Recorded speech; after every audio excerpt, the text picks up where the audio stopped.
if y'all can hear me now. We can hear you now. Thank you. Okay, good. I don't know why it wasn't working before. I haven't done anything differently. Okay. So Mr. Byrne, I made you the host and it looks like you're recording. Okay, thank you. So we're back from non-public at 7:07. While in non-public, no votes were taken. And we are ready for our preschool revenue. That's, I think, on page 5 here. Mr. Byrne, I think this is a report that you prepared. Are you okay to talk through this with us?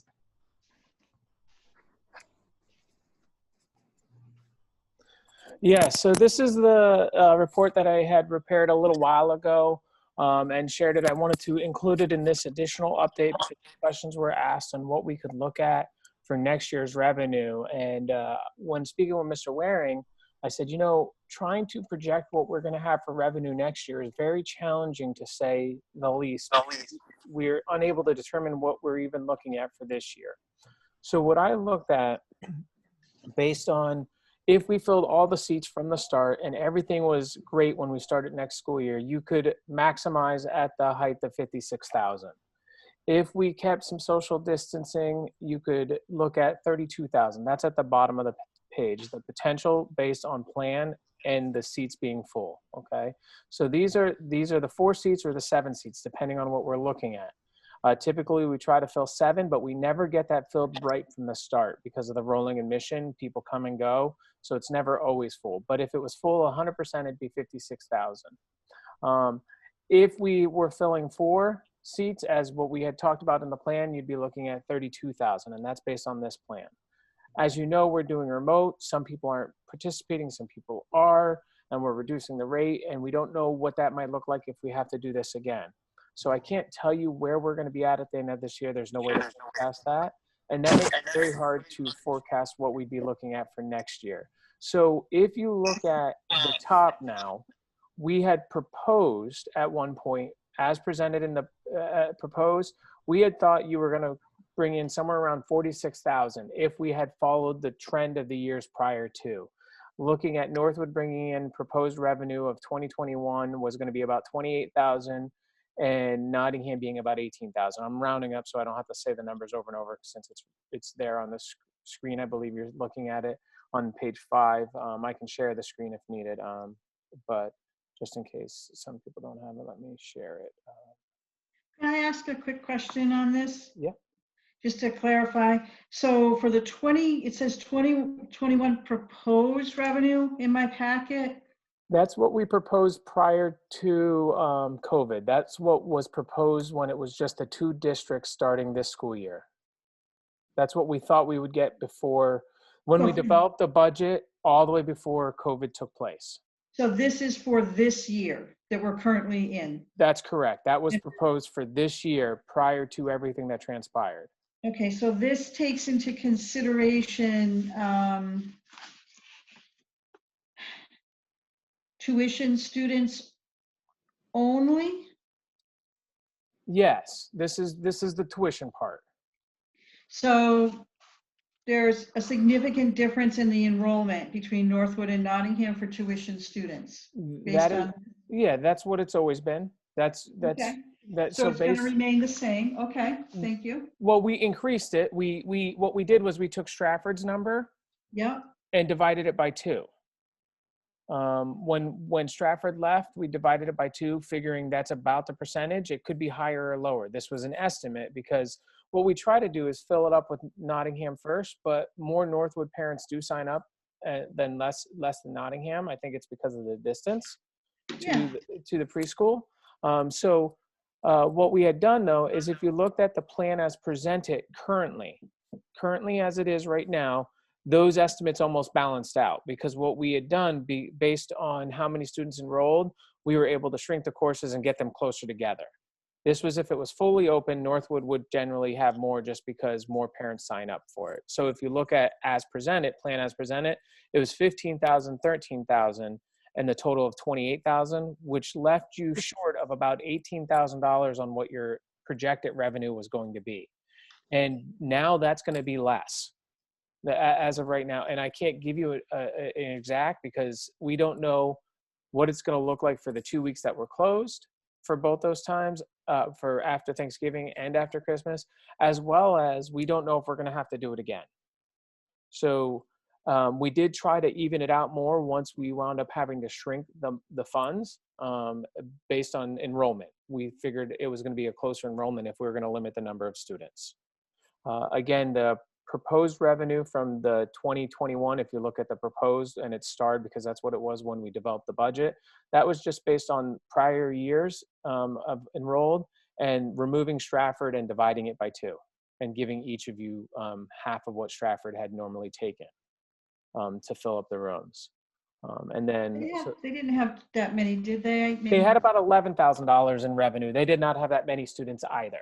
It was about $11,000 is what they had in revenue. So each school got about $5,500. And forgive me if my numbers aren't exact, but that's because I don't have that in front of me. But that is pretty close to what it was. I figured that might come up, so I wanted to make sure I reviewed some of the prior stuff. How many students is that roughly? 11,000. It's $50 per day per student. Okay. I'm sorry, I'm not 100% sure. I'd have to. Okay. I don't.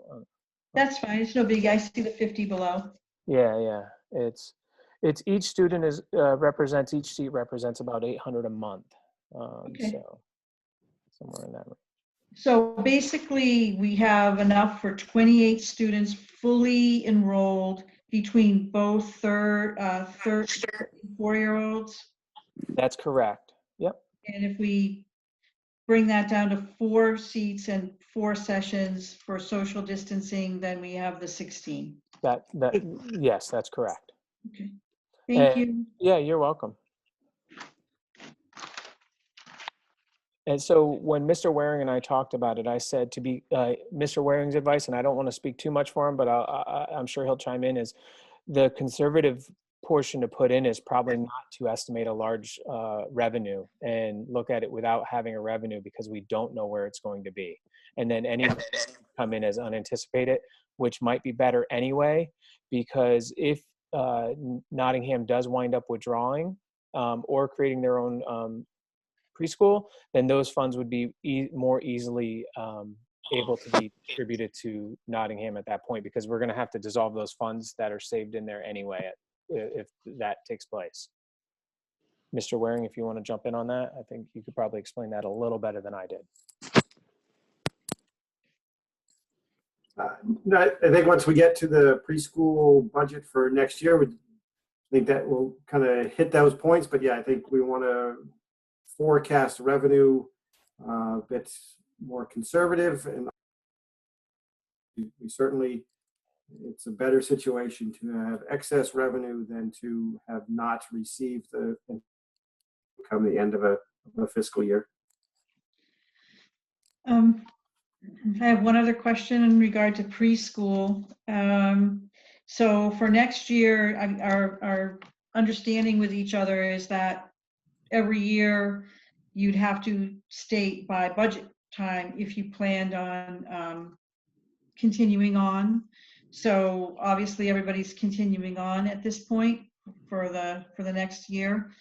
Now,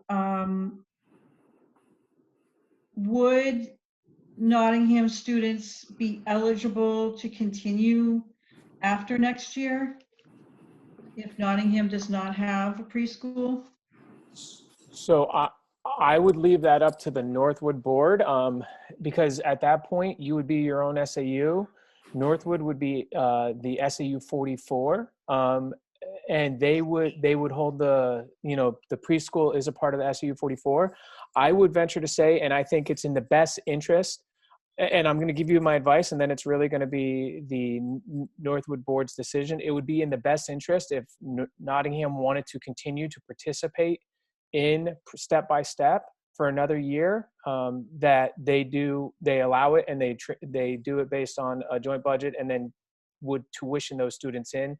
So it would just be a bill for you guys, just the way it is now. That would definitely be a board decision, though.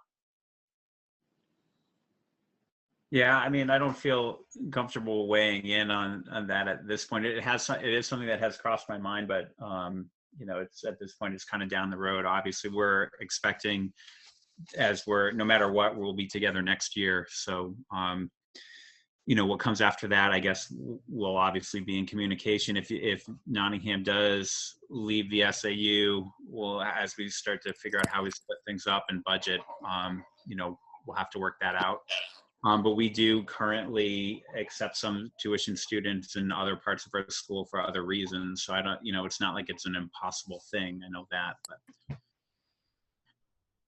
okay. Are there any other questions about the preschool revenue report?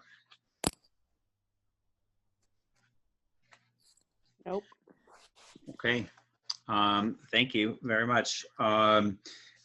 Do you guys, I think it makes sense to touch on the apportionment and on the preschool lease kind of quickly, and then just to spend the remainder of our time on the budget. Is that okay with all of you? Okay, so next page, apportionment. This is our packet, page 6. Glenn, do you just, I mean, we can all read it. It's pretty straightforward, but do you want to just talk us through it real quick? Sure. So the first column there, the equalized values without utilities, that is the current valuations per the tax rate setting from DRA for both Northwood and Nottingham as of 6/30/2020. Obviously, the valuation percent allocation for both districts. Nate, you're sharing? Okay, great. Yeah. Third column over is the ADM, again, as of 6/30/2020. And we're using these numbers. I know Ms. Levinson and I had a conversation about the 2020 numbers or the 2019 numbers. And as I read the RSA speaks to using the prior year's numbers. So the way I read it was we're sitting in 2021 forecasting 2022 budget. So then therefore the prior year would in fact be the 6/30/2020 numbers. And so we carry those percentages all the way across to the final column that gives a district allocation to Northwood of 44.84%, Nottingham of 55.16%. And when this sheet was created back on November 24th, the working SAU budget minus the indirect cost revenues totaled 1.164908. And so multiplied times those allocation percentages are the local district share of the SAU budget at that moment in time. Okay, thank you. Does anybody have any questions about the apportionment? I have one question.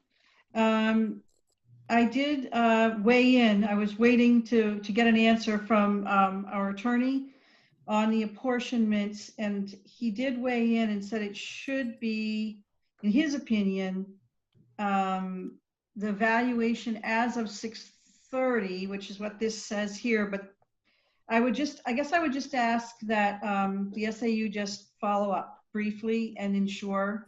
I think that at the end of the day, the numbers are not materially different, but if we could just check in on that with Gordon, I think that would be worthwhile. I believe Dr. Henson saw an answer there as well. So it's probably a very brief and inexpensive undertaking. And then we would know by hearing time. I think that's a good suggestion. Sue, this is Monica. Are you saying you would like for me to reach back out to Gordon with the numbers that Glenn has produced? Well, he was indicating to us in the email that he thought the numbers should be different. And again, I don't want to be a pain about this. It's not really that materially different, but he was indicating he thought it should be the 624 and the 481. So I think that's all.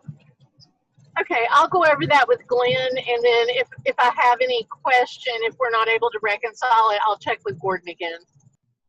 Okay, thanks. I mean, I think this is great work, and I appreciate it, and I absolutely agree with the ADM in attendance as of 6/30. So I appreciate Glenn doing the work on this and talking to me about it. I appreciate his time on it. Okay, so we'll get a double check, but again, thank you. Anything else on apportionment? Okay, then on page 7, we have preschool lease. So what Mr. Warren can talk to this too, but essentially what he did is to pull up the lease that we had that we were using before we took the year as a grace period, and just took the language directly from there, but put in the numbers that we discussed at our last meeting for a total rental for the preschool space of $15,429. The Northwood School Board has not had a chance to approve this yet because of the timing. We will, as a Northwood Board, review it on Thursday. But here it is for the joint, well, not joint board, the preschool governance committee to consider. This is the number that was based on square footage, and I did listen into your meeting, your last meeting where you discussed this, and you still feel like this is an okay number, even though the square footage is less. You feel like the nurse aspect of it. Yeah, I mean, I think it's quite difficult to get an absolute true value that no one could question with any doubt. I think that this number, given that we're looking at those rooms, they are smaller, but they have their own bathrooms, they have their own internet connections, and then there are those other costs that Northwood absorbs, for time with the nurse or whatnot. And then also coming on the fact that it's a year that we're not charging a lease at all. I think that this is again, the Northwood Board has not reviewed this and weighed in on it, but I'm going to recommend this number to the Northwood Board because I think it's about as fair as we can get at this point in time. So. Okay, so we'll know by the hearing date about this. And this number would be divided by 2? I believe so. Either, I don't know, either Nate or Glenn, I don't know if you guys recall how this number gets split up, if it's by apportionment or if it's just by percentage. It was by apportionment in the past. What the percentage that you have for the preschool, it was the preschool apportionment or percentage, however you want to look at it at that point, that's how it was split up.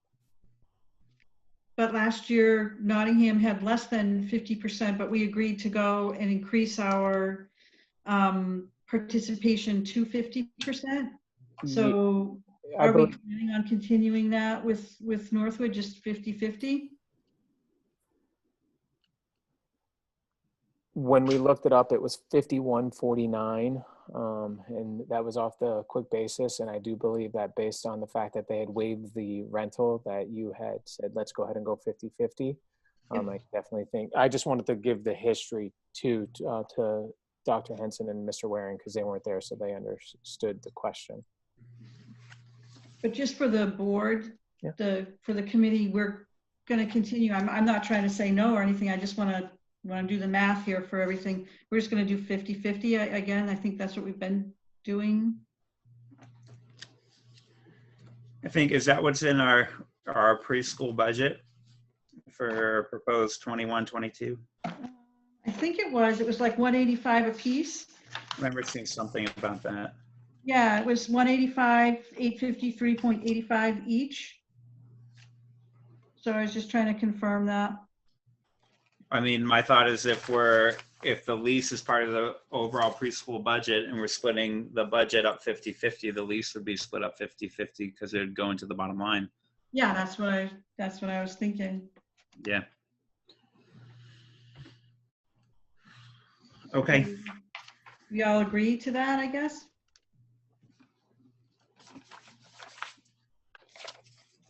I guess I'll let other people jump in with thoughts.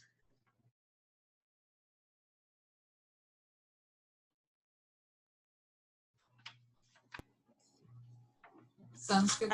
I'm also okay with it.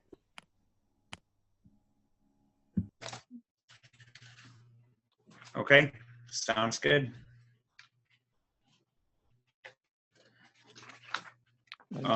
So then we can jump into our fiscal year 2022 preschool and SAU budgets. You guys want to start with the preschool?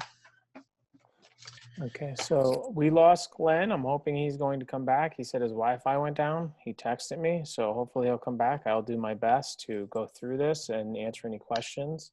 I can hear a lot of wind here, so it might be impacting people. Yes, even my internet says it's unstable right now, back and forth. Which one would you like to look at first, the preschool or the SAU? I'm sorry, I was trying to multitask. Let's look at the preschool first, where we were just talking about the preschool lease. So. Okay, would you like me to share my screen again? Sure.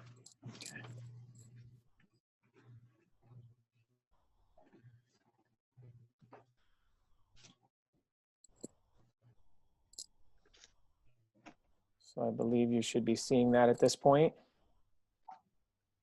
So if you look at the budget, we'll start up at the top and go through. What we have done is put in the raises that we would typically put in for the staff of the 3%. And that's very, you can see the minimal amounts that those are for there, the typical 3% if you're looking at the difference in column.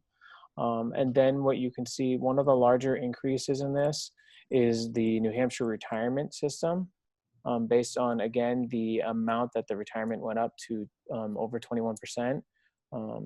It's an increase of almost a little over 4%, or if you think about it in this terms, it's a 20% increase overall that has now been shifted down to the districts. So when you start looking at some of these numbers, one of the things that you'd want to key on and jump out to is just the fact that your New Hampshire retirement has gone up quite a bit.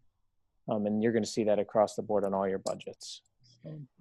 So Nate, that's 21%, and then I think was the other number 14? That's correct.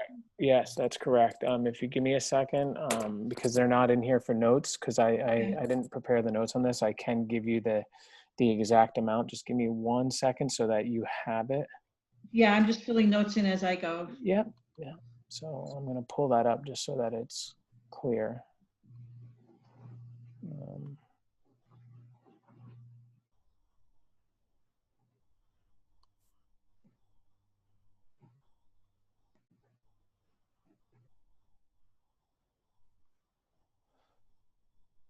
Okay, Mr. Waring is back in the waiting room. I'm going to let him in real quick, and he'll be joining us momentarily while I pull up that information. So the increase for the retirement, I'm almost there. Sorry about that. Welcome back. So I have too many screens up now. Hold on 1 sec. So Mr. Waring? Yeah. I know you memorized the numbers because you put it in. I don't want to say the wrong decimal. Yep. The increase for retirement went from 17.8% to 20. 20.2. Let me look real quick. 21.02. 21.02. Okay. And then the non-certified went from 11.17 to 14.06.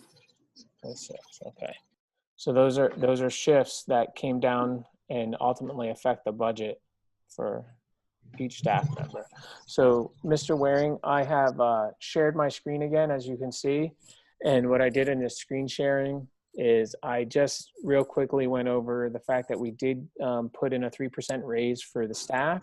And then I said, based on that, really the only other major changes that were a high value change were the New Hampshire retirement increase based on the percentage. Correct. So as you can, so that's kind of gives you that information. I'll let you go through each section of it if you would like, Mr. Waring, or I'll let the board ask any questions and then we can answer them together if you would like. I think that's the best. If there's questions, I mean, we can certainly go department by department, but I think Mr. Byrne has summed things up pretty accurately at this point for the preschool, as well as for the most part when we get over the SAU budget. The child find coordinator, I'm just trying to recall, is that just a percentage of another salary? That is a percentage of another salary. So what we did was when the SAU, when Stratford withdrew from the preschool, we wound up putting a portion of the child find coordinator into your IDA grants equally, so that there wasn't as big of a hit when they first removed. And what I said was we could slowly start removing that out of the IDA grant. I feel as though that for one more year, based on everything else that spiked the budget, I would not remove that out of the IDA grant yet. I would just absorb it into your IDA grant as it sits for another year and let that portion go in. And that's allowed because the thing that I would say is once we put it in the budget, we can't then remove it to use the IDA, but it hasn't been in the budget, and we can continue to utilize the IDA grant to help supplement so that there isn't a spike in the preschool. So we're using roughly 32,000 from the grant? Roughly, yes. And that's just split equally between each district and their grants? That's correct.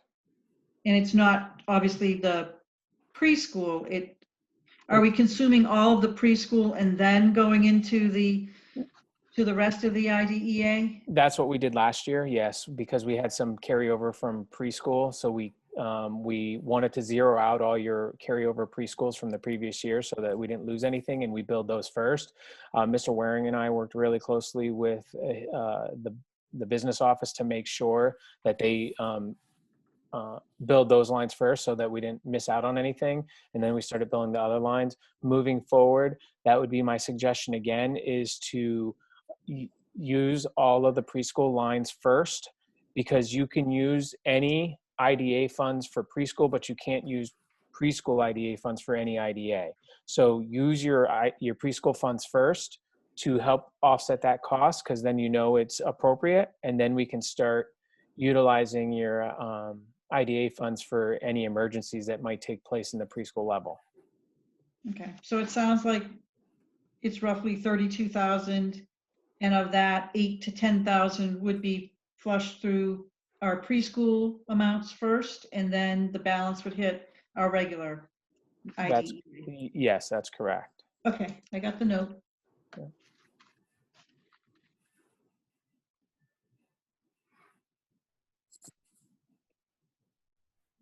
Okay, are there any other questions on the preschool budget?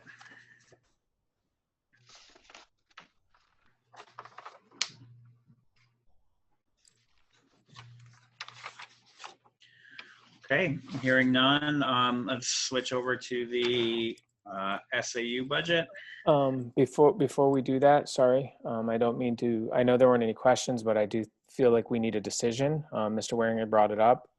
We put it in there, but the proposed, I think we just need to know what you'd like to do for revenue. If we want to shoot with the 28,000 as was planned, so that's still more than what we're going to get this year based on having to go remote. It is still conservative compared to what we thought we would get the year before as presented. So I think we just need to know to make sure that that's the number you want in there for revenues, or if we want to make it more conservative. Okay, thoughts from other board members? Essentially, our preschool is 400,000 this year, with a 29,000 increase, 7.9%, and then less the 28 brings us to 371, 707. Correct. That's what's proposed at this point. And we'd each split it as at 185, 853. And the only unknown right now that I have highlighted is the 15,429, which is the rent. That is in there though. Right. Right. That's the only unknown. That's correct. It's been placed in there based on the lease, but that's the. Okay. It's line number 79 right now. Yeah. It is. And we still have just two full-time teachers. You have 2 full-time teachers and a full-time speech pathologist. And you are utilizing 30% of Northwood's OT. PT we contract in based on student-specific need. I'm And sorry, 30% of a Northwood? yeah, I- it's the same as you've always had. 30%. The OT is 30% of a Northwood employee. So they're hired out of Northwood, and then they get billed to the preschool 30% because the preschool uses 30% of their time. Okay, and we don't have any situation where we're billing back a district for someone that is drawing from preschool salary but actually working fully elsewhere, like we have No, with the other? Okay, no. all right. I'd like to think that 28 for revenue is more realistic than 18. Being optimistic, but I think it's good. I just wanted to make sure that it was a board decision and not ours putting that in there.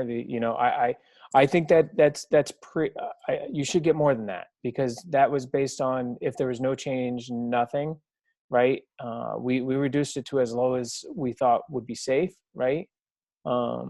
But that is definitely going to be a decision that I want the board to have the final say on the revenue, how they want us to project.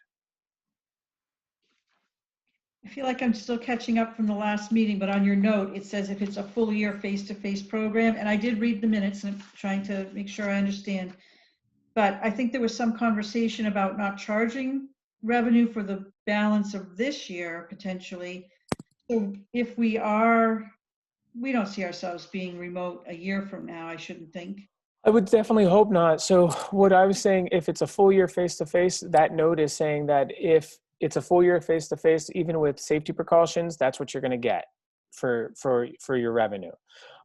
If we have to go remote at any point again next year, or then there's a potential loss.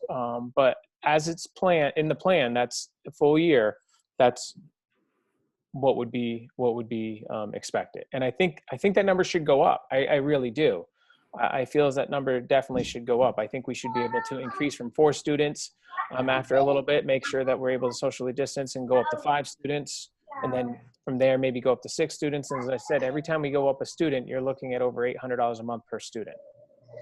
So that number should go up per seat, not per student, per seat. So I think that number should go up. I think that's a safe number. I don't think you're going to be that far below it. So I do think that would be a safe number. and when I looked at your report on page 5, I was thinking, before I had looked at the number in the budget, I was thinking 35. So 28 still seems conservative to me, but I think it's a good idea to be. So I'm good with 28. You want a motion around the revenue? I don't know that you need a motion as much. I mean, you could. You're going to vote on the whole thing overall. I just wanted to make sure that that was clear before we went any further and there were no questions. Do we absolutely have to replace the table in 2 cabinets? So Just I did speak with Miss LaValle, and they're current. Yes, she said they really do need to be replaced. Because that was my question too. We went through and we tried to pull out anything that wasn't necessary, and she just felt like they needed to be replaced last year, and we tried not to. We lowered the budget last year and only replaced a portion. okay. Thank you. Yeah. Okay, so if everybody's good with projected revenue of 28,000 and all the other lines in the preschool budget, then we'll move on. I'll just give it a minute in case anybody has anything else.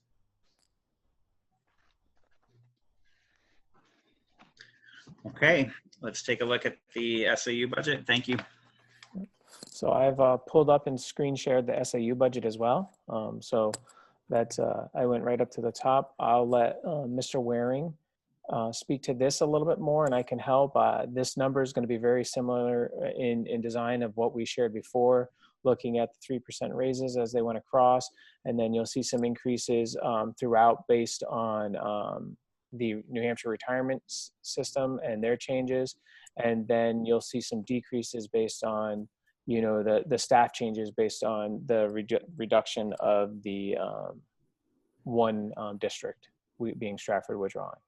So from there, I think that the easiest thing might be here is to start discussing some of these lines and figure out if you what you would like to do, because currently you see that you have we've changed the line number 2 to your interim, part-time interim, and we've reduced that salary based on that.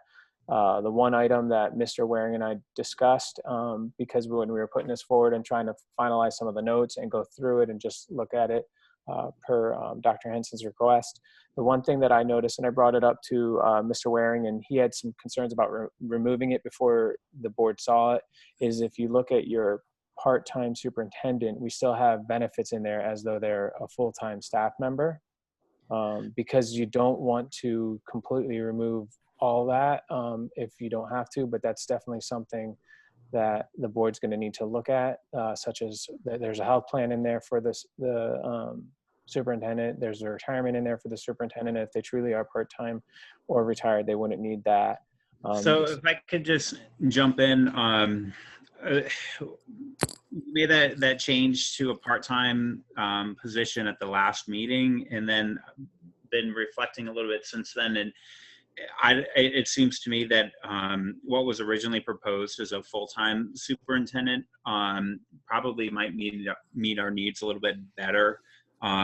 We discussed it last time, but I would like to move that back to a full-time superintendent at $120,000 salary.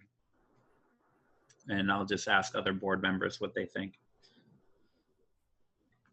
I agree with moving it back to a full-time position. I have mixed feelings about the salary, so I'd like to hear from other folks.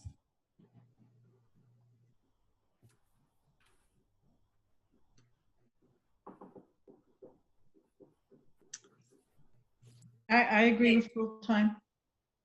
I agree. Okay, so if we go back to full-time, then the other, as Ms. Dabrio brought up, then the salary, as I recall, it was proposed at 120. But Ms. Dabrio, did you have a different number that you want us to discuss, or did I misunderstand what you said? No, I'm vague. I don't have another number. I know that the last time we had this discussion, the number was kind of all over the place, and I don't know if 120 is a number, and so I just wanted to open it up to what other people thought would be a good number. I'm just looking back at the history for when we had, 3 districts. I don't know. What does everyone else think? I mean, if everyone else thinks 120 is the number, that would have a strong opposition to it. I just don't know if that's the number. I don't think it needs to be higher than that. I agree. I just wanted to pipe in and say my power's flickering, so there is a chance that I'm going to lose connection. Sorry. Well, we hope you stay with us. We control what we can control, so do the best we can. Maybe we research that number a little bit more for the hearing. Yeah. Okay, so do you want to do a placeholder for 120? But obviously, if people want to make a change at the hearing, we can discuss it then. That sounds good. Okay. Mr. Waring, are you taking care of that? Yes, I am. Okay. The other part of that we changed was the a student services position, director position, to an assistant superintendent. I think it would probably, I don't think we need a superintendent and an assistant superintendent for next year. So I'd like to just move that back to where it was proposed last meeting as well. I don't remember the exact number there. I can get that. Can you show me what line that is, please? I don't know. The line number is 59. Thank you. Yep.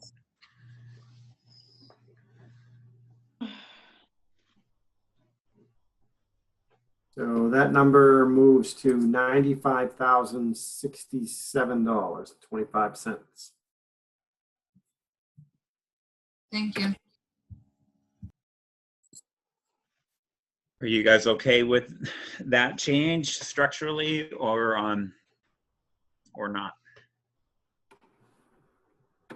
I am. It's good. Okay. Then I guess we can go back onto page 1 and just work our way down. Mr. Waring, since you're updating it live, do you want to share your screen now instead? That will give Yeah, it- sure. We Okay. can do that. So I'm going to stop sharing, and Mr. Waring, you do have privileges to share. Okay.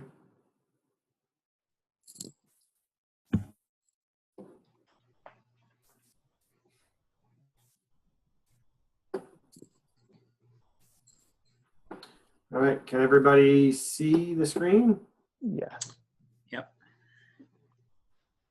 A little better? Yes, much better. Thank you. Yes. Okay. Thank you. So as we move down through, as we talked about before, so 3% salary increases based off of subject to review have been added in for all personnel.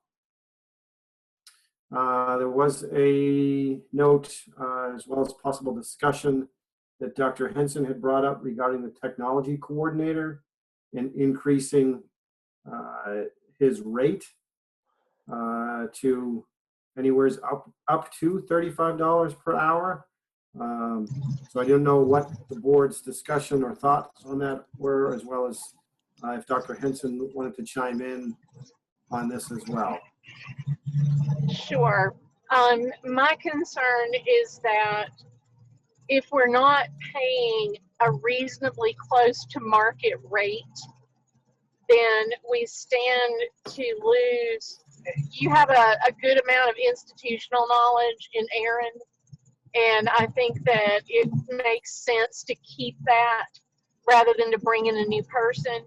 And if you end up deciding that you didn't want to raise the rate and Aaron departs, I think you'd have a hard time finding someone to take the position at the rate that you're currently paying. I think $35 an hour is a very reasonable rate, and I think it would be a wise decision.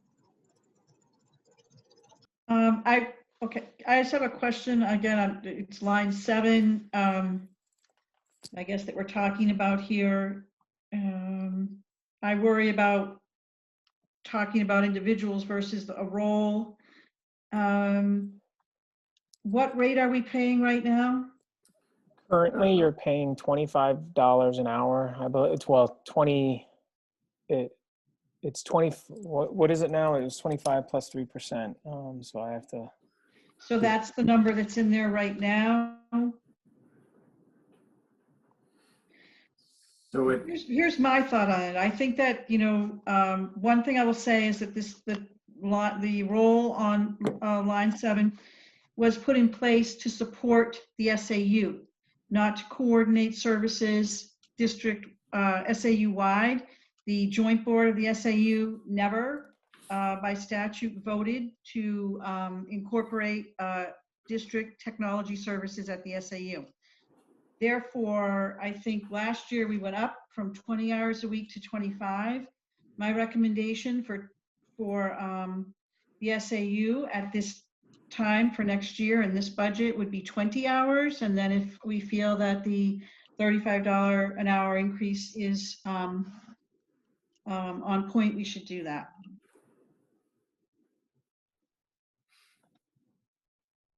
So one more time, you're saying to cut the hours back to 20 hours? We had moved the hours to 25. Okay. And I would recommend going to 20. I think this year individual districts have been utilizing hours, and that was not the intent. And I think Actually, Sue, we have been billing the district that has been utilizing Aaron services outside of SAU hours. They are paying separately for that. that's good. So Okay. we're not using SAU. We're not using SAU funds or time. Okay. So I would say 20 hours and take the recommendation for $35 an hour. Okay.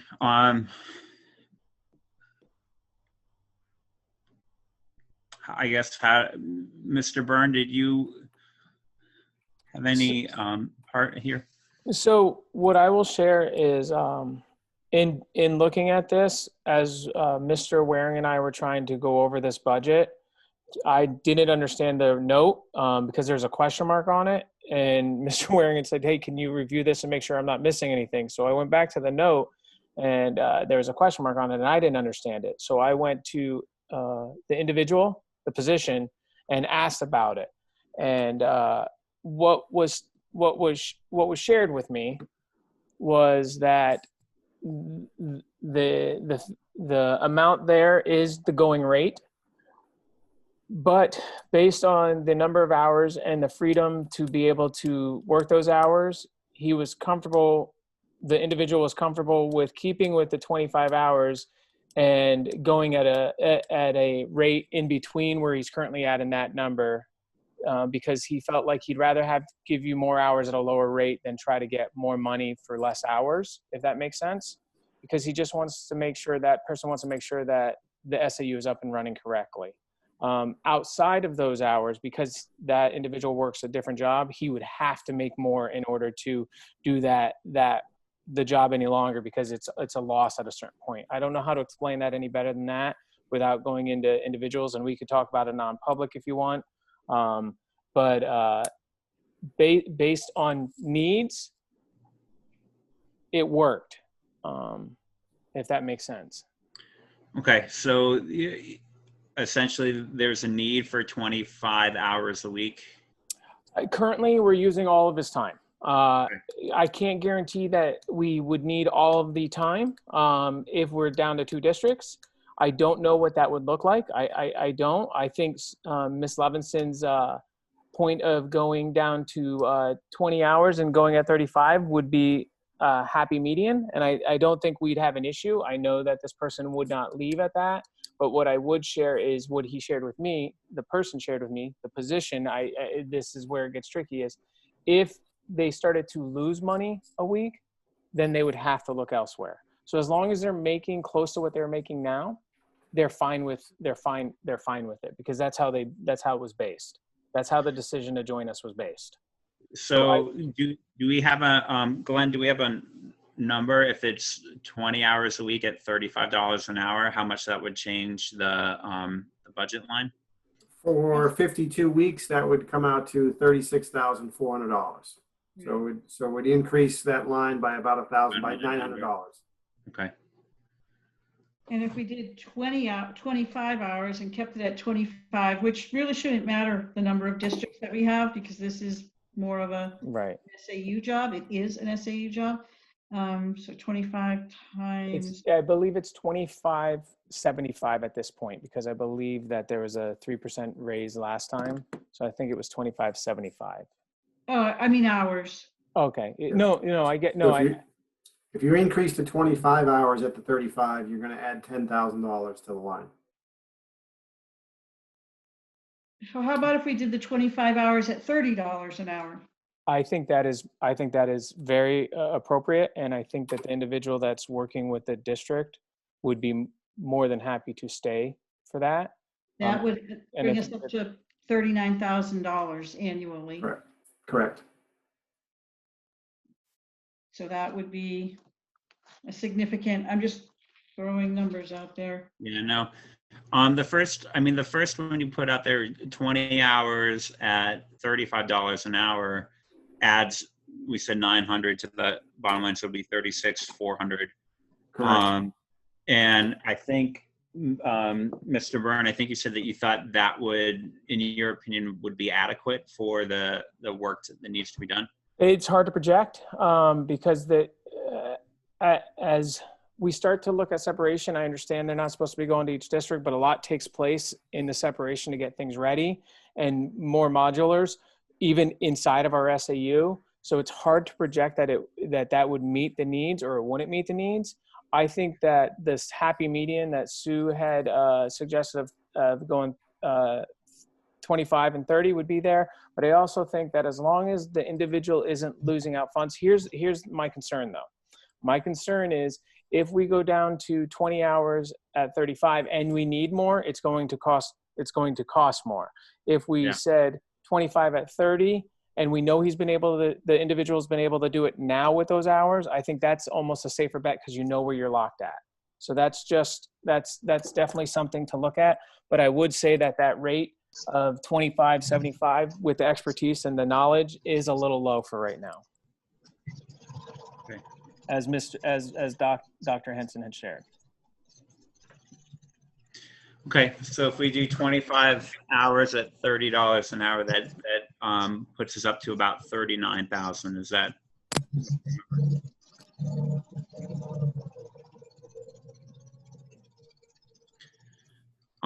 Do you guys want to do that? It adds a bit here, but if that's the need and the going rate, you know, in this year, that might be what we need to do. But what do you guys think? The other thing you could do is do, yeah, I don't know. I don't know. That's 39,000. So you're up, you know, almost 5,000.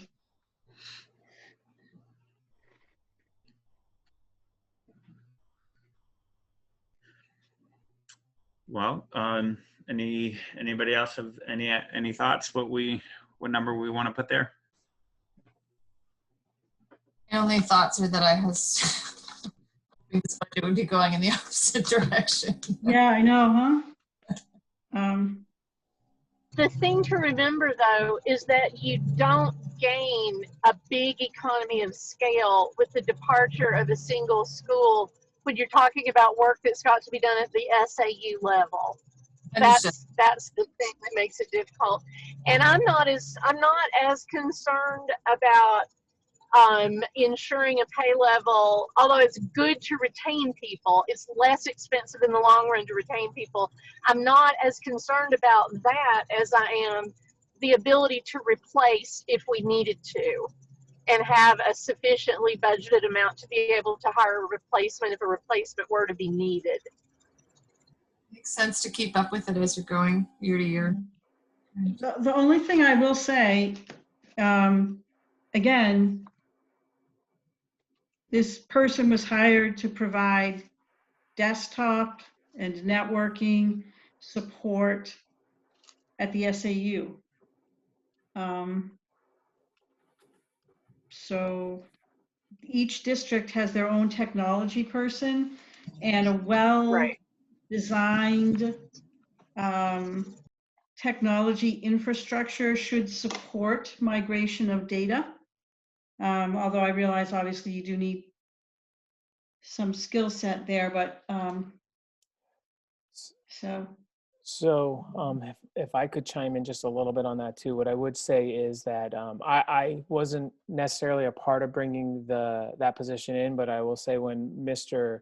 Runing and I spoke about it 2 years ago when that position was brought in, it was because our contracted services for computers were way higher than that. It was actually more cost efficient to keep someone in our SAU for the 20 hours than it was to bring in the person as we needed them, because things were constantly going wrong. And we couldn't get them from the schools. That was the problem, was we couldn't get each district person to come in and fix it because they were busy with the students and the school. So we had a contracted service that was at a much higher rate per hour because it was contracted. They came in and out as they needed to, but not everything got done in a timely manner because we had to fit them in. So having that person in the district, was even increasing it the 5 hours the last time was still a savings as to what we had paid for the contracted service in the past. I agree with you. And I think one of the big issues we had too was security. The SAU was very concerned about having secure data, and I'm not sure if that's been rectified, fully or not, but it's a constant battle. The tech coordinator does a very good job of making us aware of phishing scams, fixing things that break due to attempted bot attacks. It's strange to think that they would continually do it on a regular basis, but he does have to address our servers on a regular basis and go from there. And while you would think he wouldn't be as involved as he is, there is a large involvement in iVisions to keep it up and running correctly, especially when iVisions has gone down at time, or if we're having internet connections. He solved quite quite a few problems with our internet connections that we would not have been able to do without that position. Because I don't want to speak bad about an internet company, but we're at the mercy of one internet company.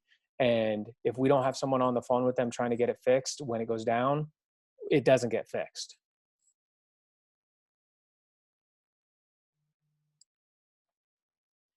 So.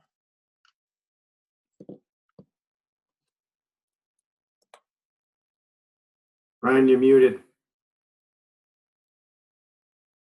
Thank you, Glenn. I appreciate that. I was starting to say, I think for now, I think we should put the salary at $30 an hour and keep it at $25 an hour. So that'll bump that number up to 39,000 something.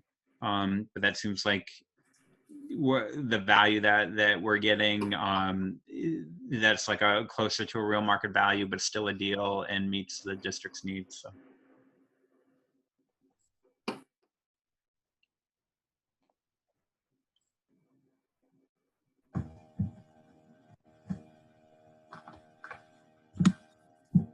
I'll agree with that, Brian. Thank you.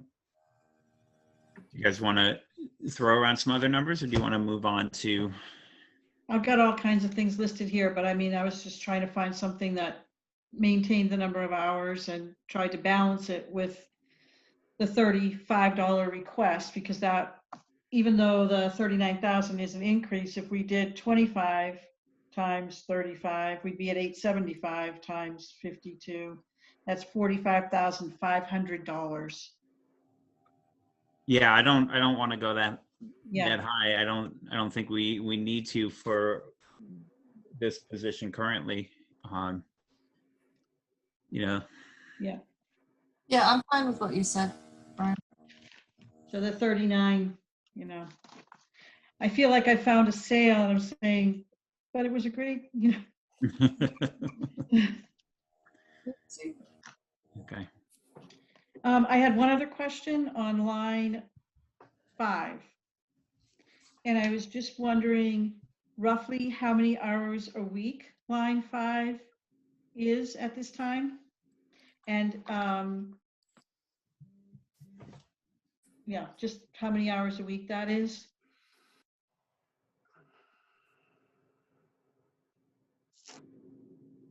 So does anybody know for that receptionist position, how many hours a week it is?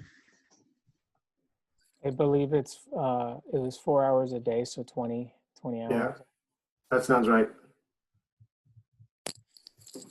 And so do you see the role being apportioned into other job descriptions?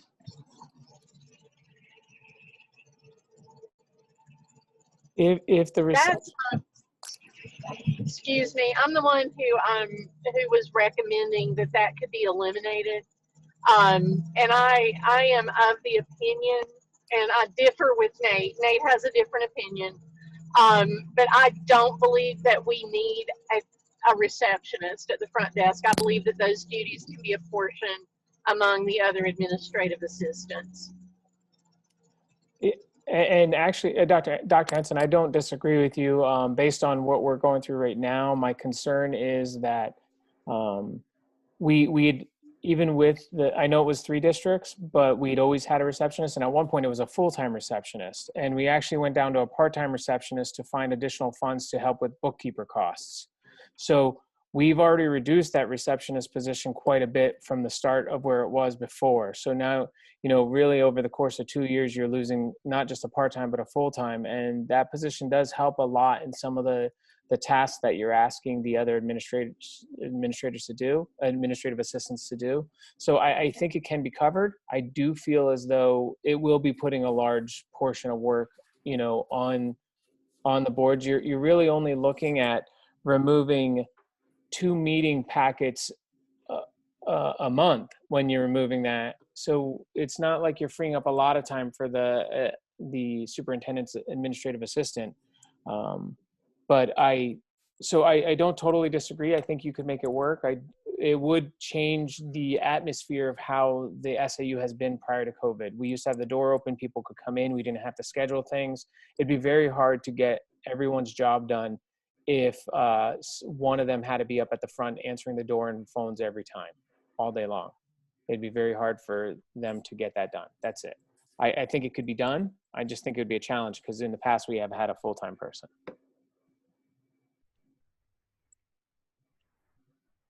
So we'll actually be down 3 packets because we won't have to have this committee anymore next year.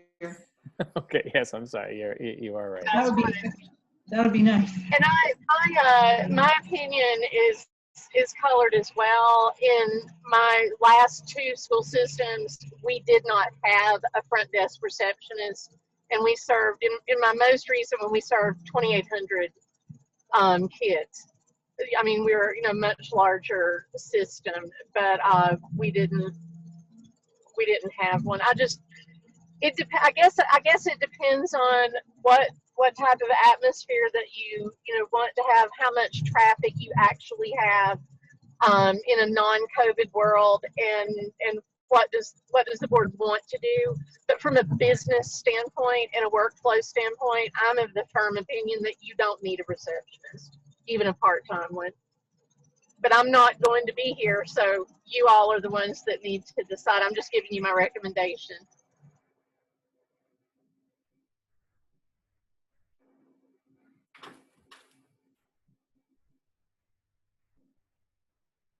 Well, Sue or anybody else, do you have any more questions on that?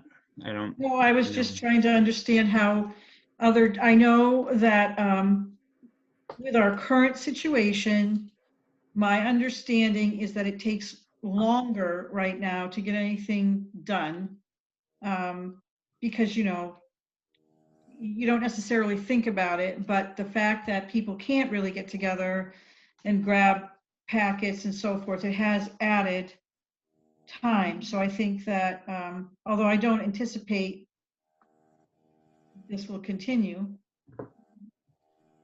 into next year, but anytime you're telling me anyway that we're using IDEA money, for example, well, that tells me it's coming, there's another program or another opportunity that can't be funded. And it's the same with this. So if we feel there's bandwidth, and again, we are not operational, we are not in the building on a regular basis. I think that as a board, my take on it would be that the board, just wants people to be treated equitably and to have tasks that are, equivalent to the time they have in a day.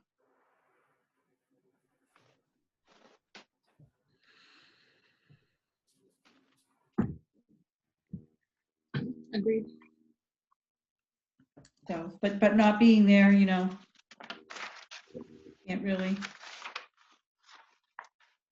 say, so. Yeah, that's tough. I mean, I think definitely the board wants people to be treated equitably. I completely agree with that. I mean, and I guess for now, do you want to leave it as it's proposed, and we can just put it, it's another thing to just keep an eye on and mull over some more, but. Finalized by the hearing? Sure, yeah. I mean, we have to finalize everything by the hearing, so.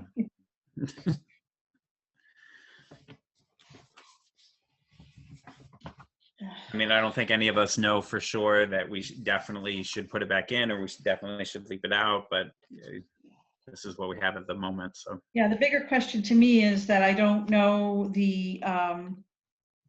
what's happening with the other positions throughout the day that this position is doing. I don't, so I don't know if there's sorting, filing, data entry. I don't know. And if that is relieving another employee from that. So what happens then if all those things go back to those employees?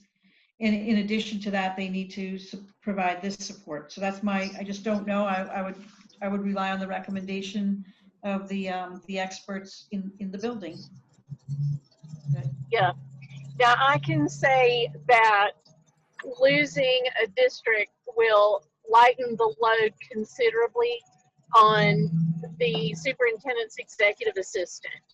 That will definitely lighten that load. And so taking back on the tasks that had been shifted into the receptionist role would not be an issue there.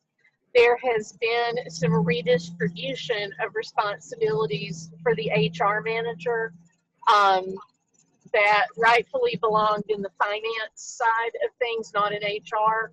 So the assistance that was being, very minimal assistance that is being provided in HR could easily be handled by the HR manager. Now, I can't speak to if there was any special education work that would be done, if you know how that would be impacted. Nate could speak to that. For my department, we utilize the special ed administrative assistant for the most part. We don't need to utilize the reception on a regular basis, but what I will say is if my administrative assistant then is pulled to make photocopies or is pulled to answer phones in the morning and afternoon, because currently they share that in the morning when the receptionist isn't there, that will shift them from doing their stuff that they need to. And yes, they're down a district, but there are still the reports that need to be done and the balances that need to be checked and everything. So, I don't want to speak against the superintendent. I do feel as though there are going to be some shifts in responsibility that are going to come towards the other two administrative assistants in order to get this done. And that's just why I solely wanted to speak to the fact that in the past, prior to the last 2 years, you had a full-time person all the time. So even at a part-time person, it's still less than what you had. I just wanted to give that history. And we made those changes to try to accommodate. And at one point before we went to Infinite Visions, one of the bookkeepers was actually doing the morning reception work out at the front, and we found that there was a lot more work to be done. So we check for doorbell ringing and knocking to make sure we get out there and people will call as of right now. But I will say that the receptionist is key to making sure things are updated in a timely manner, getting emails out, getting things of that nature. So I think with the one less district, it's doable. I don't want to say that it's not going to put more burden on the other two, because I think it will. Just in the, having someone to have to go out and fingerprint, having someone to go out and do working papers, all those types of things that go on a regular basis that we're not doing right now, but we might need to do it a little more often. Once this is over, I think you'll see an increase.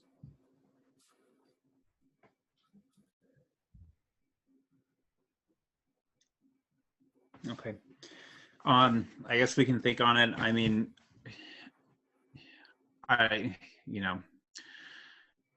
the other option is to, put 18,000 back into the budget. And I just think this is going to be a tough year. So, if it's okay with you guys, let's leave that where it is. We will consider it again, and we'll discuss it, I guess, when we have the public hearing. If that's okay with everybody for now. That's my preference. Okay. Moving down, does anybody have anything else in this portion? Well, we can see up through line 30, I think, on the screen. Any other questions while we're here? Nope, the 12,000 is just per the contract for the audit on line 35. Correct. Okay. All right, page 2 in our packet is lines 36 through 69.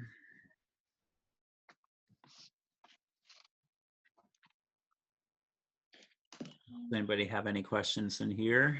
Just wanted to go back. I'll just do this on my own. I was trying to see the actuals against these lines. So I don't know how well the 4,000 is holding up. For postage? For For legal, expenses on line 36. Oh, we had in fiscal year 19-20, the actual was 6,698.50. And then we adopted for this budget for fiscal year 2021, we adopted 4,000, and that's what's proposed again is 4,000. Right, but I just don't know how we're actually doing against that number this year to date. And I'm trying to find the last packet from November 9th. I thought I had it here with me, but apparently I don't. Len, is there any chance that you have that number handy, or can you get that number up quick? Not, I guess we can, if it, I guess I would just say if I can, we are a lot higher, I can certainly have them available. One, I can update. I don't know if I'll get to it this week. When is the public hearing? We're going to talk about that next, but I'm Okay. hoping to do that a week from Thursday. I think that's the 10th, but we have to, as this group, we have to make a decision on that. Okay, but I could certainly have and load in another column for the FY 2021 actuals through November 30th. And have that certainly prior to the public hearing out to everybody. yeah, I think that would be helpful if the rest of the committee agrees with that. I think Roz had mentioned that at one point as well. Okay. But again, I don't want to create extra work if the committee doesn't think it's necessary. I think information is helpful. Is Dr. Henson or Glenn or anyone, can you speak to how that number 4,000 was arrived at? Or this is line 36 for legal expenses? We just level funded the line based off of the 2021 budget. Okay. Yeah, there was no rhyme or reason, just level fund. Okay. So yeah, in that case, I think it would be helpful to know where we're at this year, and given that our actuals were a bit higher than that before. So. Okay. Okay. Anything else in Yeah, this range? I have a question on line 48.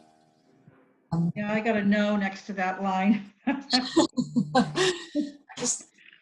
don't know if anyone can just speak to it. It's so much higher. It says they want to add 11,950 for frontline for time and attendance. And I just don't think now is the time to be doing that. I'm not sure how we're using frontline. I know that HR wanted it, but we're down one district, and I don't know. I don't think it's necessary. It's definitely, that was my recommendation. It's definitely not a hill that I'm ready to die on, but I do think that paper pencil time cards are rife with problems.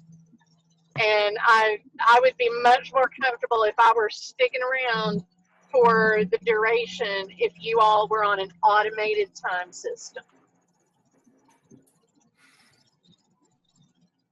So, But I understand that it's a tight budget, it's a lean year, I understand that, but that was my recommendation. could we get for our next meeting, again, if it's the pleasure of the entire committee, a breakdown of what is in this 29,402? So, are we flat with our antivirus, Adobe, Zoom, DocuSign, and so forth?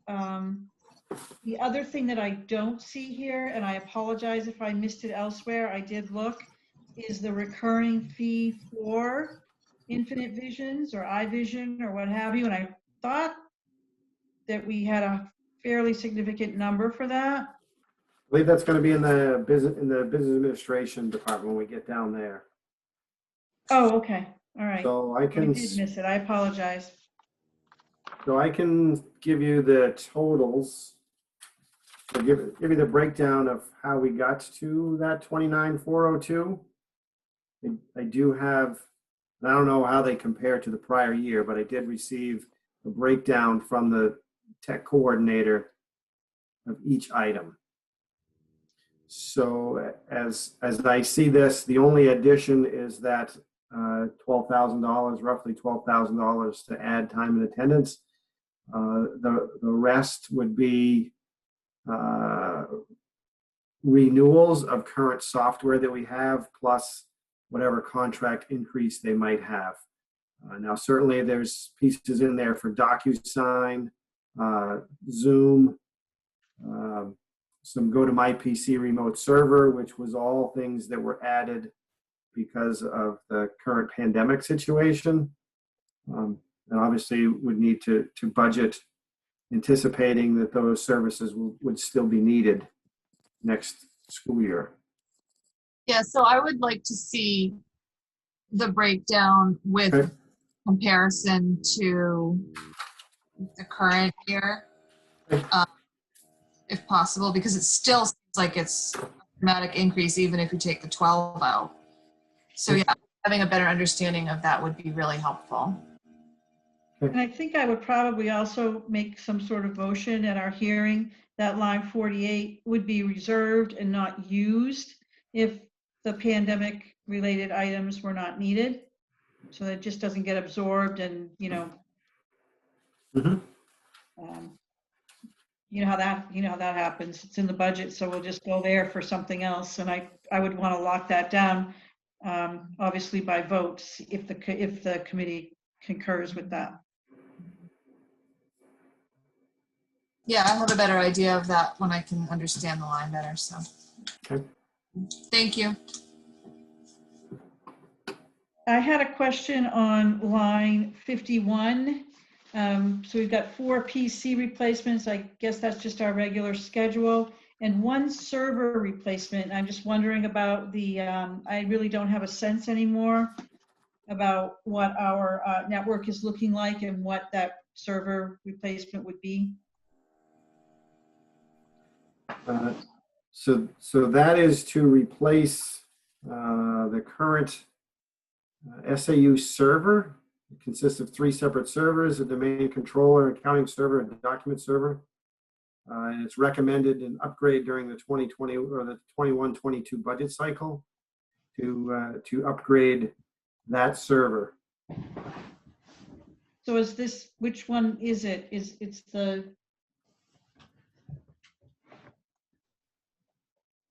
domain controller is what he's recommending. okay. It's the most critical, and it is nearing end of life. Okay, so it's nearing end of life. Okay. And that is roughly, That is $1,250 of the $4,650. and then the rest of it is four new PCs. Correct. And did we just do 4 new PCs for this year? I would anticipate that that's the case. I believe he's budgeting for 20% obsolescence each year. So every 5 years, you're turning over your PCs. Okay. All right. I guess I would ask, what our cycle looks like on those computers that we're replacing, how old they are, and the need, little substantiation of the need for that. And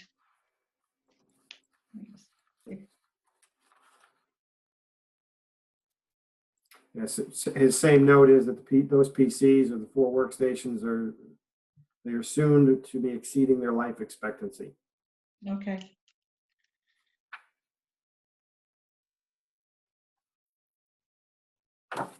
While we're on technology, I'm going to say something probably extremely unpopular, but I just want to get it out. I think that iVision hasn't really been fantastic. I don't feel that the rollout was great. And I'm wondering if it's worth it to us right now to keep it. So it's just something to put out there. It's been $67,000 of cost and not much in the way of upside, in my opinion.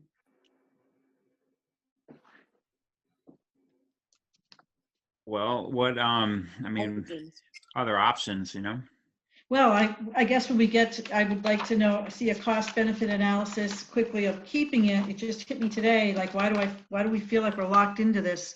I don't even think that we're right now even keying into it for budget or anything, you know? It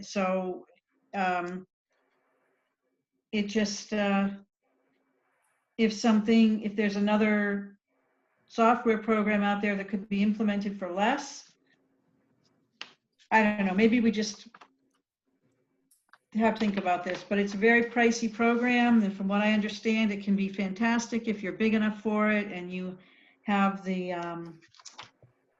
time and the tremendous training that's required. But other than that, if you don't, I don't know.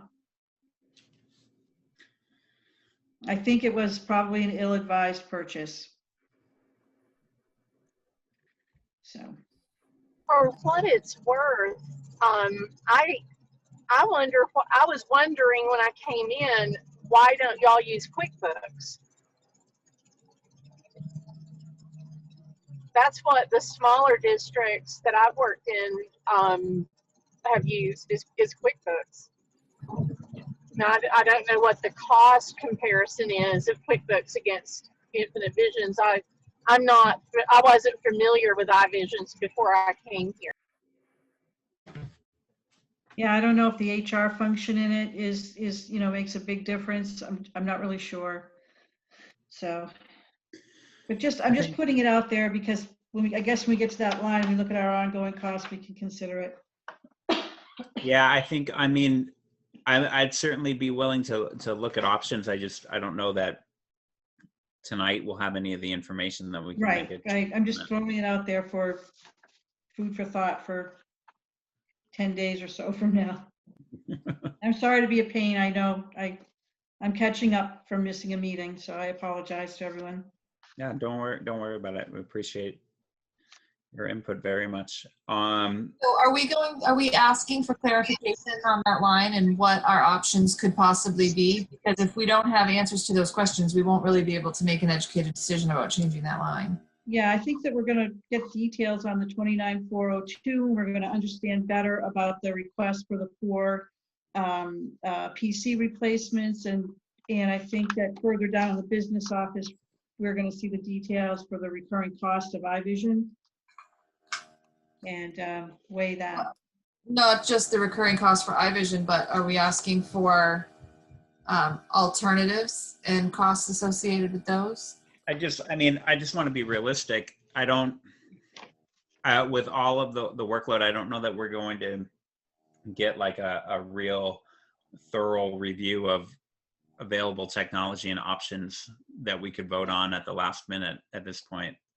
Yeah, I think that, I think BMSI would cost roughly 22 or so, but again, maybe this is just sunk. I'm just throwing it out there depending upon how much more cost there is associated with this. Right. I'm certainly not advocating for starting another whole new program for potentially 1 year, with all the training and everything that goes around, I want to do that. But if there's a simple solution like QuickBooks or going back to the system we already used, maybe it would be just too hard. And I appreciate the effort that was done at the SAU level to get this stuff done. And I know it took a lot of work. I just feel as though the program itself is rather expensive and just not, I don't know, it's just. Glenn, does the State Department of Education require uploads? Do they use that system? That's what I assumed, was that we had adopted it because the state. We had adopted it because they were sunsetting our previous program, which was a DOS-based program that was very unsafe and unsecure and was no longer being supported. There was no way to get technical support or help on anything that wasn't working. We had gone out to bid and done an RFP, and we had 2 suitors, I believe, at that point. And iVisions was a much better candidate for what we were sold at the time. I don't disagree with Ms. Levinson that it is pretty pricey ongoing. I think that what was looked at was multiple different schools systems and what they were using, and we took the recommendation on our former BA based on some of the other programming. I think it is something that you could look at. I do not feel as though that we could give you any accurate number in 10 days. It could be something that you budget for this and you move forward, and if we can find something cheaper before the start of next school year and we can implement it correctly, we do that. I think that if you were able to hire a full-time BA who had experience in iVision, because Glenn's time is limited in his 3 days, maybe they want to make a adjustment if we do get someone to come into the district with that, and they could have some recommendation. I think what we would really want to rely on is at this point Mr. Waring's recommendation, but the recommendation of a BA that might come into the district. And if we can save money and go with someone else, we just don't spend the money, and then that goes back. I just don't think we can. Well, give you a number. I do know that it's widely used. That's why I wondered if perhaps the state recommended it or the state requires. That was just my question. I guess the But I only, do know that it is very widely used in school systems in New England. yeah. My only other thought on it would be, and I probably should have been a little bit more succinct in my statement. If we're looking at servers, I think the cost that we incurred ongoing was that we initially signed a contract or agreed to a contract where it was on our servers. And then it was kind of noted by iVision that our servers weren't robust enough. But if we're in a budget cycle right now and it would be cost effective for us to have a server to support it now that we're down to 2 districts worth of data, maybe there's a cost savings there. Yeah. As opposed to doing it through the cloud or having, we're paying them to put it on their servers. So we could keep it. Does you know what I'm saying? Mm-hmm. Yeah. So anyway, maybe there's just some upside there for cost, especially since we're down to 2. That's a good thought, Sue. Yeah.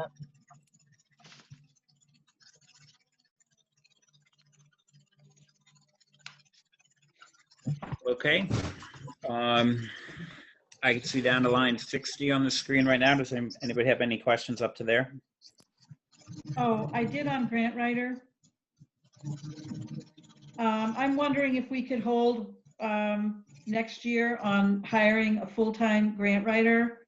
I feel as though, we're down a district. We're going to be down to 2 districts, and I get that we're not consolidated and all that, but I think the person we have is very knowledgeable and good at this, and I'm just wondering if now is the time to do this. This is not just based on hiring a full-time grant writer. This is a little bit different of a proposal because you were looking at the change in the finance manager. I'm going to let Mr. Waring speak to that or Dr. Henson, but it's not just looking at, I know we don't consolidate. It's not Is just this non-public then? Is this? Yes. All right, because all right. Yeah, that needs to be a non-public discussion, but that's what that position that you're seeing is based on, is that proposal. Okay. Okay, so we can jump into that in a bit. Do you want to keep moving down?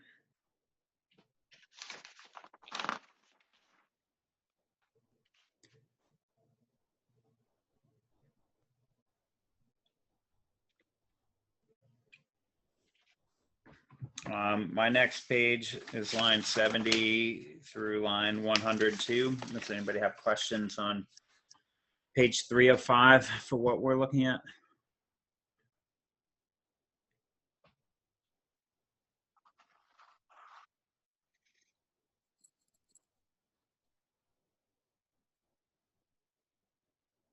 Okay.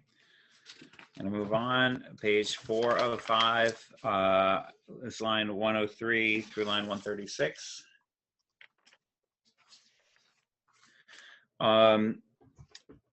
I wanted to talk about line 123, rental of facilities. I had shared with this group that I was looking at some Northwood Town property. Did look at that, and that will not work. So I think we will be, unless people have other ideas, we will be in the same building next year. There's a possibility that we could use not as much space next year. Just ask you guys from the SAU your thoughts on that.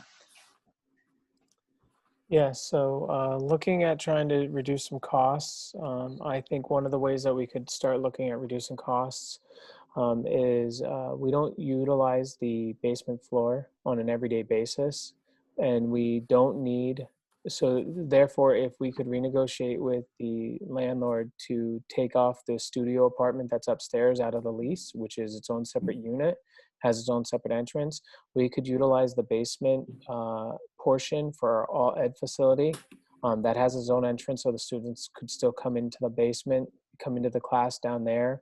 There are some days that, you know, when we have auditors in there, what we might need to do is have our all ed facilitator contact the students and say we need to do remote work during that day. It's not an all the time thing, and if we have the need for some staff trainings that we might utilize that room, we would be able to do the same thing. I do believe that that room would be more than adequate to use for our students and our all ed facilitator. The only thing that I think needs to take place in order to use that room appropriately is we need to maybe clean up some of the boxes a little more, which isn't a big deal, but we also need to make sure that the bathroom in the basement gets finished because it's currently not finished, so that students would be able to use it. But there is a bathroom down in the basement. There's a kitchen down in the basement. There's everything that they would need, and you would be able to remove an entire unit. Nate, I'm sorry. May I stop you and ask you, are you saying that the bathroom does not work at all? It or works. Just that? Sorry, go ahead. No, go on. Sorry. I didn't mean to cut you off, Dr. Shabda. It works. It's just not finished. The floor's not finished, nor are the walls. So where they removed the old shower, because the shower was there and it wasn't working, they were going to put a closet in there for more storage. What happened is, well, COVID happened and it didn't get done. So the floor's not finished near where the shower was removed, nor are the walls. So I would not put a student in there to use that Got restroom. it. Our staff can use the restroom with no issues, but it's not safe to use a student. Thank you. Yeah. So Nate, this has happened since we used to be in the building, I take it, because it was finished before. It was, and they put in new tile flooring, and they were updating it and fixing it because the shower was always wasn't broken, wasn't usable. We needed the storage more than we needed a broken shower, so they were going to fix it and put in some storage in there, and it just never got finished. Okay. Yeah. How often are alt ed students in the building? Every day, usually. It's very infrequent where there's not at least one student in for at least part of the day. So every student is in 5 days a week? No, that is not correct. No, I'm sorry. I didn't mean, no. Some students might come in 1 or 2 days a week. Some students might come in 4 days a week. But there's always, typically speaking, there is a student in the building at least once every day. Okay. But that room is. I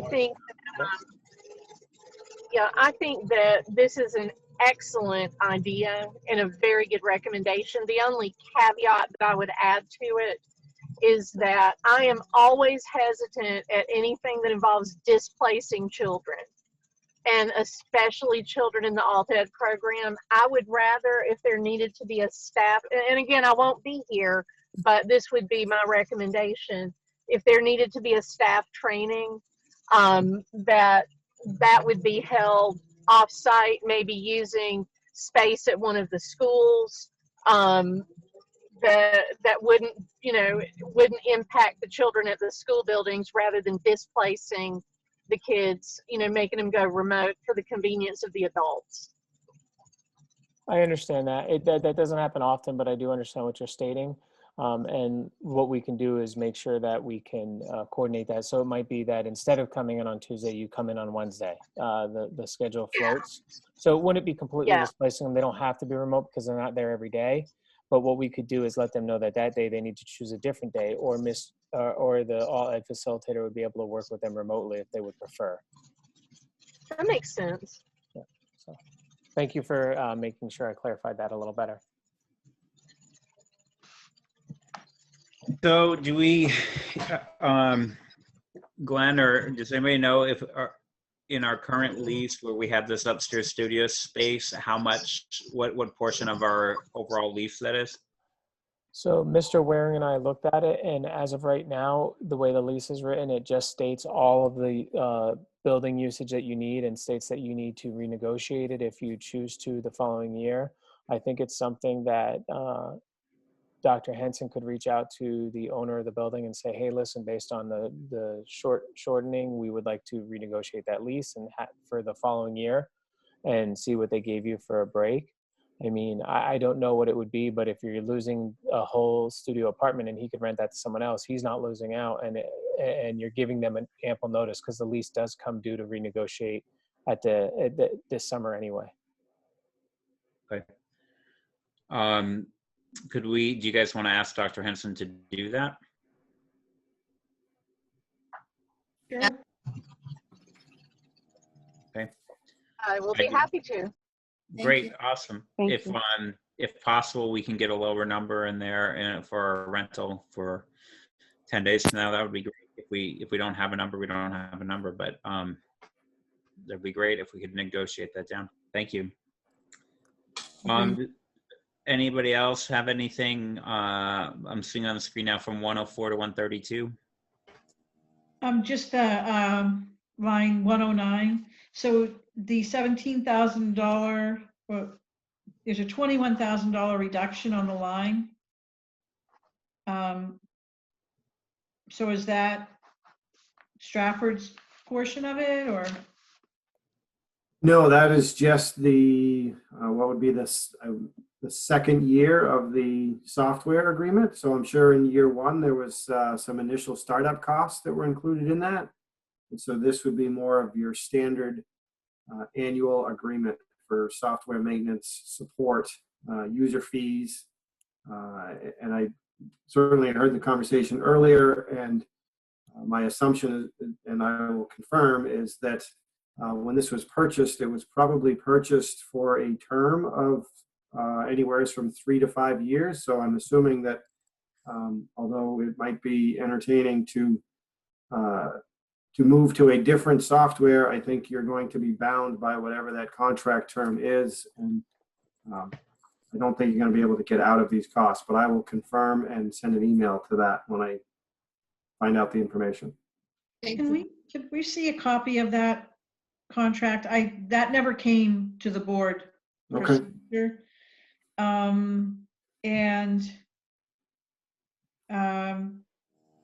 This is something that we need to discuss at the joint level, I think, in terms of liabilities. Sounds good. Because I think, yeah, we need to know how, and if we could see on this, how the costs are broken out, so how much of this relates to the server piece of it, the fact that they're hosting it for us, the hosting fees. Certainly, I will get a copy of the contract and circulate it.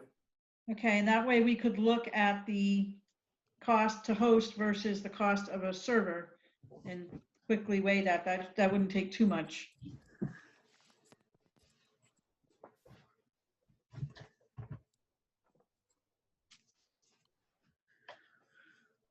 Okay, so that's computer maintenance agreements. Is there anything else that we can see on the screen at the moment?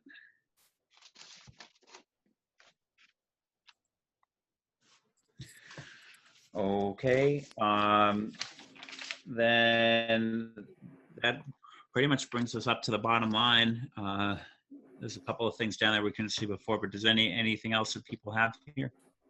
Yes, I have a question or a recommendation that we budget for compensated absences in this budget.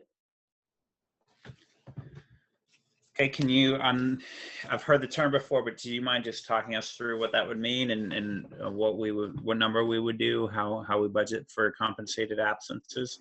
Well, I think right now the number that we have is 51. I'm not sure how that would work throughout the year. I'll speak to it just in general terms, but essentially it's accrued vacation and payouts around that. So in the past, those are items that we've paid out, and it's caused budget issues because we don't have a line for it.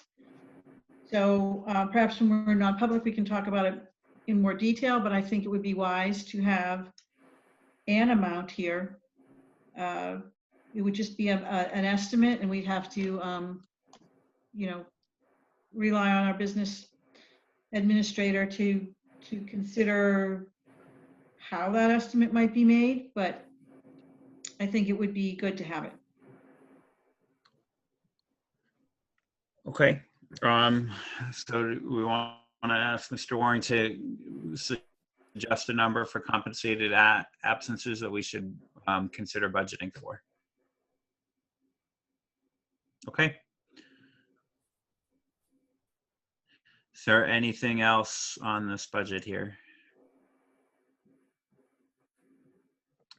Okay, I think we will need to, as we said, have a non-public, but before we do, I had emailed and then retracted an email with this group about trying to set up a public hearing for this budget. And it's based on, I mean, where I'm coming from is based on what happens in Northwood with our budget committee and our timelines there. Ideally, we would be able to meet at some point next week to hold a public hearing. I know there's a notice requirement of 7 days. And then there's also, it has to be printed in a paper, a local newspaper. So I believe if we decide now that we could have a public hearing on Thursday, I think that's the 10th, we could notice that properly and wrap this up. And that would be 2 days before the Northwood Budget Committee. So that way, at least on our timeline, I don't know what Nottingham's timeline is, but on Northwood's timeline, then we would be completed with our business before they get started with theirs, which would be appropriate. So I'm wondering the availability, if anybody else sees any problems with that timeline, but the availability for members here to meet either virtually, I would like to do a hybrid meeting, but virtually or in person at the Northwood School Library on the evening of Thursday, December 10th. I believe I had told you at one time that I was available, but I didn't realize that my other half has a meeting that night, and so I am actually not, so I apologize.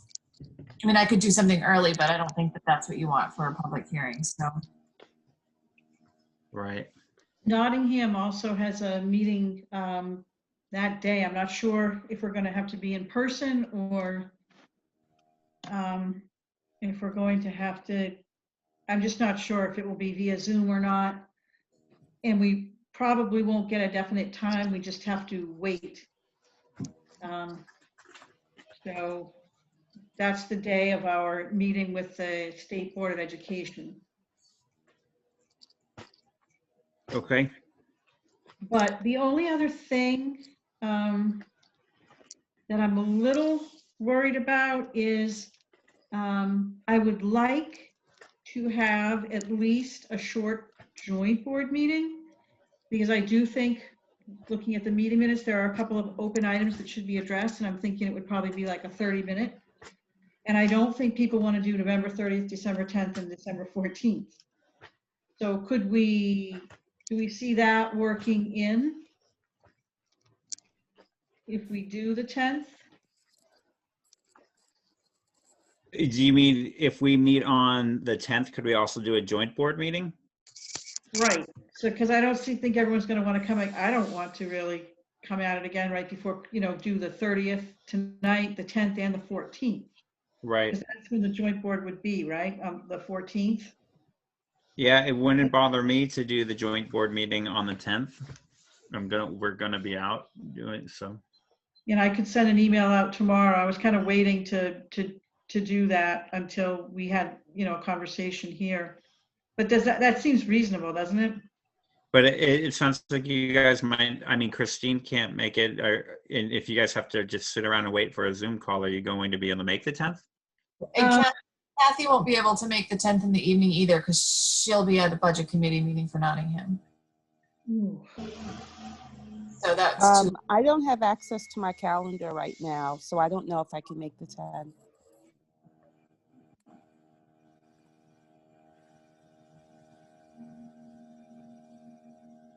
Okay. So we have, by that time, we would have a member seated, I think. So our quorum, we would be back to needing 6 for a quorum.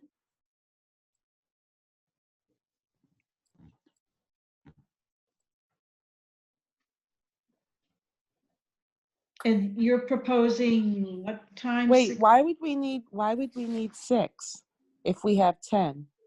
Because you need A quorum is- 50% plus 1. Yeah, So. Got it. Thank you. yeah.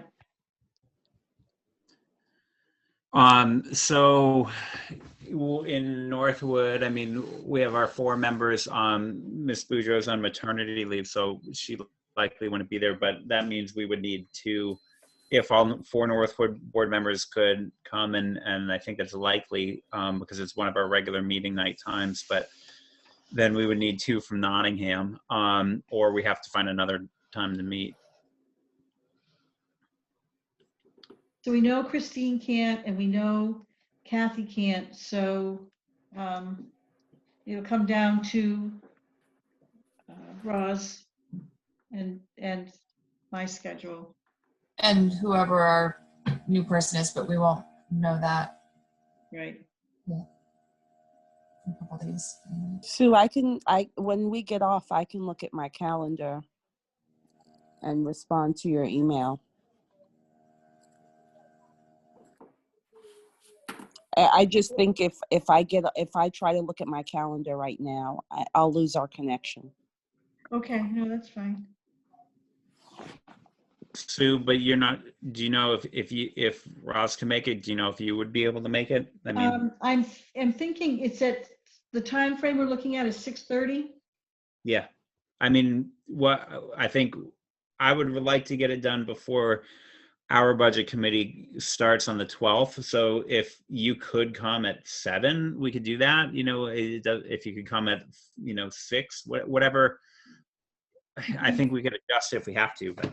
Okay, so how about, we want to schedule in 3 things. Let's pencil it in. I'll send an email tomorrow for the joint board.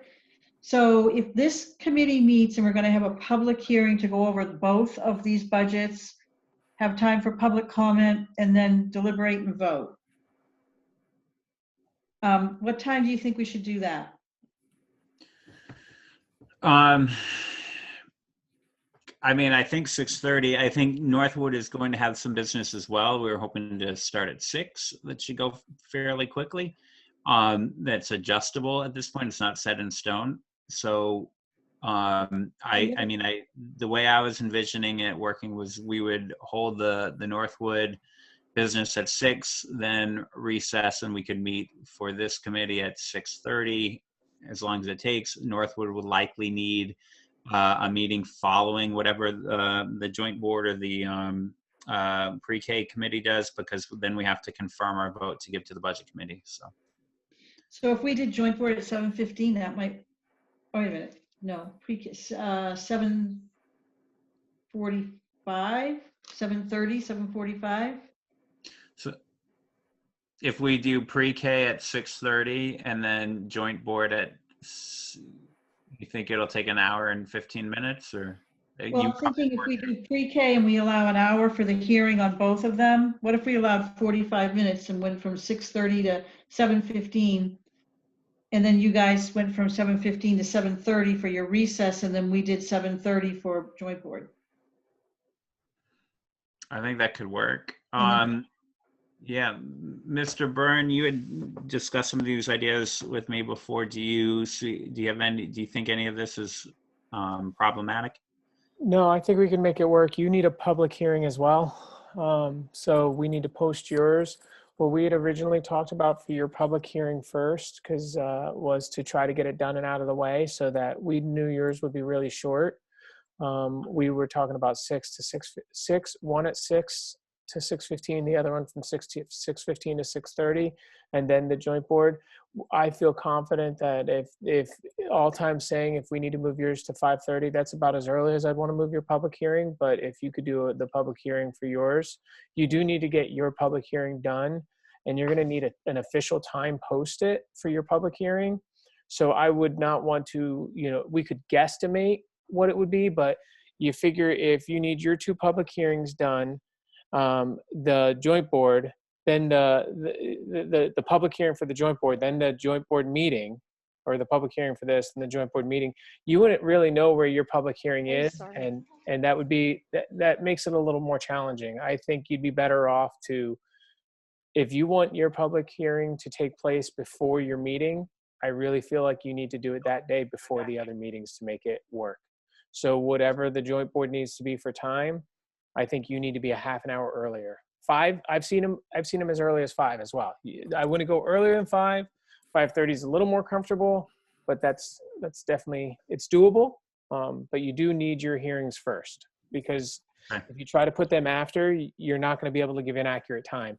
You could put them much later, but then say the joint board meeting goes quick, say the public hearing goes quick for the joint board, and you put yours, say it's going to start at 8 o'clock and we get done at 7, you're going to have to wait till 8 o'clock to open it.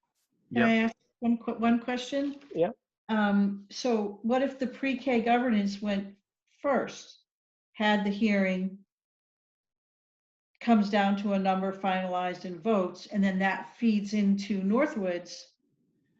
Northwood's public hearing will be, it'll be about different issues. Yeah, their public hearing. The reason Northwood would have a meeting, and that it'll just be, it'll be a public, but for the board just to vote on whatever final number we come up with the SAU number. Oh, So okay. that won't be that won't be our public hearing. Our public hearing will be on like some limited scope issues. It'll be kind of quick. So yeah. Okay.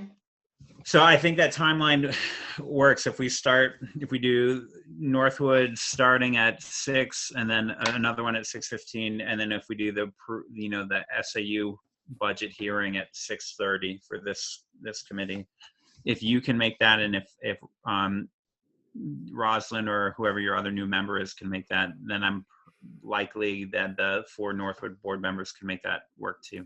And do you need to meet after the pre-K governance committee? Do you need to? We need to meet at some point before we go home. It can be after the joint board. Okay, so if we did that, this committee did like a 40-minute hearing for both? Yeah, if we do 6:30 and 7:15, you know, 45, that's pretty easy to do. Yeah, Okay. yeah, I think so. For the joint board, 7:15, and if it's late, that's not as big of an issue. It just wouldn't be able to be early, so we just have to, take a recess. Okay, so I'll send an email out tomorrow about joint board Okay. for 7:15. Okay, in terms of posting for the paper, when do we need to know, Mr. Byrne? I will want you guys to give me a yes or no on once we get out of non-public here, a yes or no on if that budget that we looked at was pretty close, so that I can put those numbers in to into the writing of the hearing for the preschool governance. I just need to know, because we need to put a number in for it. So that number we're going to put in is based on the budget you guys just looked at. Now that budget can be tweaked, but we have to give them an estimate of what the hearing is going to be looking at. So once we're I just need an answer tomorrow by 4 to get that in time, the time frame that's needed, because all of it needs to be into the newspaper by 4 o'clock tomorrow. I already have your stuff written. I wrote it already for Northwood. So it's all written out for Northwood. That's not an issue. We'll post it. I just didn't have the times. So we already have a skeleton or a dummy version, an outline of the SAU one done from previous years. We just need the new amounts. So if we make a decision if you make a decision tonight to say this is what we're going to at least start the public hearing, then you can change those amounts as Ms. Levinson has shared, then we would be all set to get that done tomorrow. Do you have to post the draft budget? You don't have, I do not, we can post the draft budget, but you don't have to post that in the newspaper article. You just have to give them the numbers of the draft. You don't have to put the whole draft in. That would have to be made available in public for them to see, but that doesn't have to go in the newspaper posting. The newspaper posting just has to have the amounts that we're projecting. I'm sorry, I don't have it on my computer, but I do know that we have it written, and I've worked with Mary. I've worked with the superintendent administrative assistant to make sure that we can get that typed up and changed with the new amounts. Okay, so the big question is going to be if we can get a quorum. Yes. So maybe we should find that out in the morning first. Yes, before please. we do anything else with Yes. any other else. Yeah. Yes, because that's really what's going to slow us down. Is if I know by 4 we can write it all, get it all put up, and we just won't send it to the newspaper. When I say 4, that's like they're drop dead. I would much rather have it by like 2 to make sure that we get it to the newspaper the newspaper to get that squared away per RSA. It's 2 different RSAs that we have to follow. Yeah. One for Northwood and one for the pre-K governance. So do we need a non-public again tonight? Tonight, yes, I believe you do, to answer some of the questions that Ms. Levinson asked. Okay. So would that be under A, C, and K again? Yes. Are you all ready for a motion on that, or are you still, is there more to do? I think, Sue, are you ready to send an email to the joint board and you have times and everything that you need for that? Yeah, I can send that out. I guess the only question becomes if you don't have a quorum for the meeting, maybe someone should just let me know in the morning if we're going to have a quorum for the whole pre-K governance hearing, because if not, it's kind of for naught, right? Right. Okay. So do you want me to send an email to the pre-K governance committee again to get that officially? Make sure you got 6. Okay. Okay. Okay, I'll do that. to go into non-public under A, C, and K. Second. Okay. So that was Ms. Dabrio and Ms. Levinson with the second. Brian was a yes. Ms. Dabrio, Yes. Ms. Levinson, Yes. Ms. Glennon, Yes. and Dr. Shabda. Yes. Okay. So at 9:05, we're going into non-public.